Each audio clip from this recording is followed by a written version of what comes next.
கர்த்தருக்கு ஸ்தோத்திரம். இன்றைய வசனம் ரோமர் 8:26. ஆவியானவரும் நமது பலவீனங்களில் நமக்கு உதவி செய்கிறார். ரோமர் 8:26. ஆவியானவரும் நமது பலவீனங்களில் நமக்கு உதவி செய்கிறார். யார் சொல்கிறாங்க அப்படின்னா ஏசப்பா சொல்கிறாங்க. ஏசப்பா நம்மளுக்கு உதவி செய்கிறார். எப்போனா நம்ம பலவீன நேரங்களில். ஆமென்.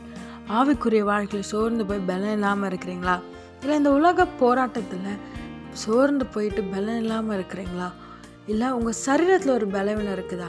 இது எல்லாவற்றிலும் ஏசப்பா உங்களுக்கு உதவி செய்வார். ஆமென். ஆவியானவர் உதவி செய்வார்.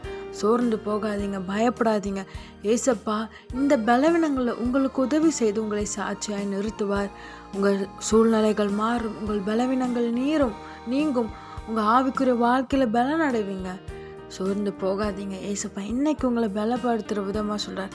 நான் உனக்கு உதவி செய்கிறேன், பயப்படாதே. உனக்கு நான் துணையாக இருக்கிறேன், பயப்படாதே. நான் உன்னோடு இருந்து பெரிய காரியங்களை செய்வேன், பயப்படாதுன்னு சொல்கிறாரு. ஆமென். அவர் உங்களோடு இருக்கிறார். உங்களை விட்டு விலகுவதும் இல்லை, உங்களை கைவிடுவதும் இல்லை. உங்களோடு இருந்து அவர் பெரிய காரியங்களை செய்வார். சோர்ந்து போகாதீங்க. ஏசப்பா உங்களோடு இருந்து உங்களை பலப்படுத்தி உங்கள் பலவீனங்களை அவர் உதவி செய்து உங்களை ஆசீர்வதித்து உயர்த்துவார். ஆமென்.